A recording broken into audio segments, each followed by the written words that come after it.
Koti lime, koti likale.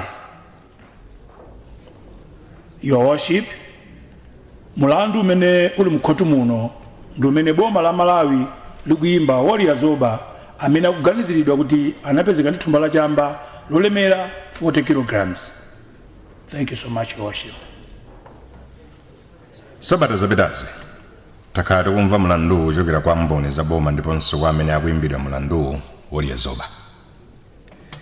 Choyambirira bwalo lino liyenera kumvetsa bwino lomwe kuti mulandu makamaka wopezeka ndi chamba kapena mankhwala ena aliwonse ozunguza bongo ndi opsa kwambiri. Malingana ndi malamulo a dziko lino la Malawi, kupezeka ndi chamba kapena ena amati mbanje ndi mlandu umene chilango chake chachikulu ndi ukagwira ukayidi moyo wako wonse. Ngakhale chilango chachikulu ndi ukayidi wa moyo wonse, zaka zokagwira ukayidi kapena kulipira chindapusa zimangotengera kukula kwa mlandu ndiponso kuchuluka kwa chamba chimene munthu wagwidwa nacho. Koma mlandu wa chamba ndendopya paka ukayidi wako yakonse.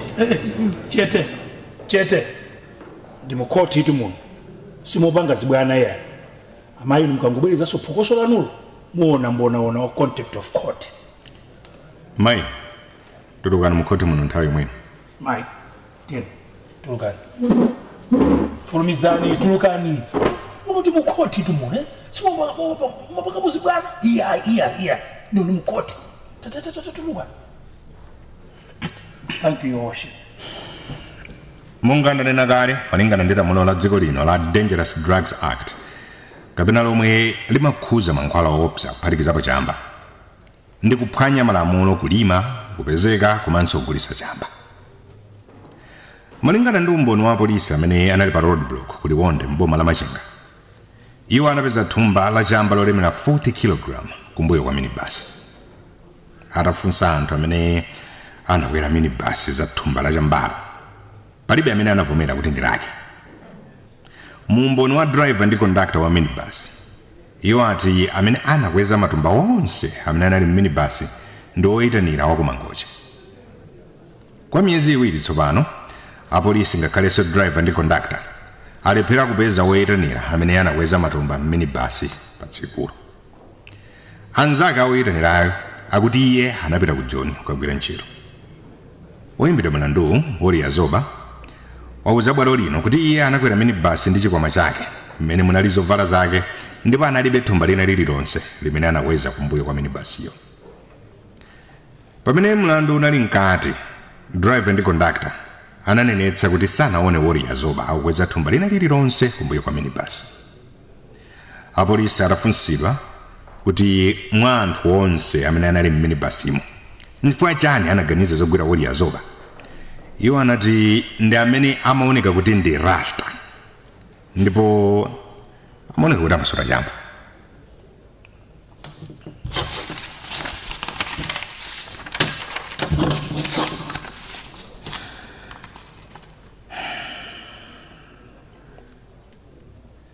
Chigamulo changa nachi malingana ndi maumboni onse amene aperekedwa m'bwalo lino, apolisi ndi mboni za boma alephera kupereka umboni weniweni osonyeza kuti thumba la chamba limene linapezeka kumbuyo kwa minibus pamalo a chipikisheni kuliwonde ndi la Warrior Zoba. Chimene chavuta kwambiri pa nkhani nchakuti oyitanira minibus amene anakweza thumba la chambalo ku buti ya minibus sanabwere kudzapereka umboni mu khoti muno kuti pa anthu amene anali mu galimotoyi ndi ndani amene anampatsira kuti akweze thumbalo. Ngakhale kupezeka ndi chamba ndi mulandu waukulu malingana ndi malamulo a dziko lino, khoti lino silikuona kuti ndi chinthu cha mnzeru kulamula kuti Warrior Zoba alangidwe chifukwa chongoganiziridwa chabe. Ndikulakwa kungoganiza chabe kuti popeza Warrior Zoba ndi rasta kapena amaoneka ngati rasta ndi kuti thumba la chamba ndi lake. Mwinanso tizifunse kuti kodi mmene zinayenderamo amayenera kudziwa mwini wa thumba la chambalo ni ndani. Mwina tinene kuti ndi driver ndi conductor wa minibasiyo. Kodi ndi bwino kuti minibus zingonyamula katundu amene mwini wake sakudziwika monga mmene zinakhaliramo. kodi amene amayenera kuyankha mlandu wa chamba chopezeka mminibasimu ni ndani? Ndi munthu wongoganiziridwa kapena driver ndi conductor amene analephera kutchula mwini wake wa thumbalo?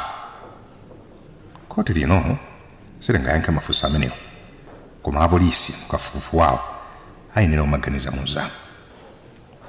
Malingana ni mmene yakhalira nkhani ndi kupereka masiku 90 kapena kuti miyezi 3 kuti apolisi afufuze bwino lomwe ndi kuyitanitsa oyitanira minibasi amene anakweza thumba la chambalo.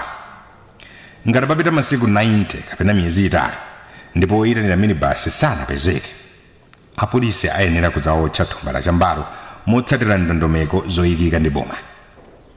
Ndikulamulanso kuti Wori ya Zoba padakali pano ayenera kutuluka mpaka ndipo adzayitanidwenso apolisi akazapeza yemwe anakweza matumbawa mminibasi pamene imanyamuka kumangoche. Koma ngati papita masiku 90 ndipo amene anakweza matumbawa sanapezekebe, ndi kuti Wori ya Zoba adzakhala mfulu. Rastafari Selassie.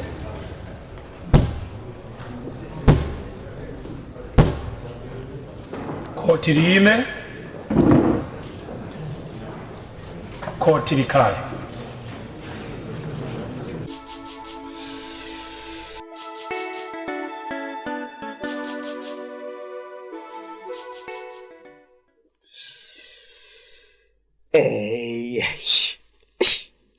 Koma mpaka ndapulumukadi ku Babylon. Hayi ndithu apa ndimenye pempherero yami kamlengi, mlengi wankulu basi. In the name of His Imperial Majesty, Holy Emmanuel, King Selassie, I thank you, Jaja, and I give thanks for the blessed day.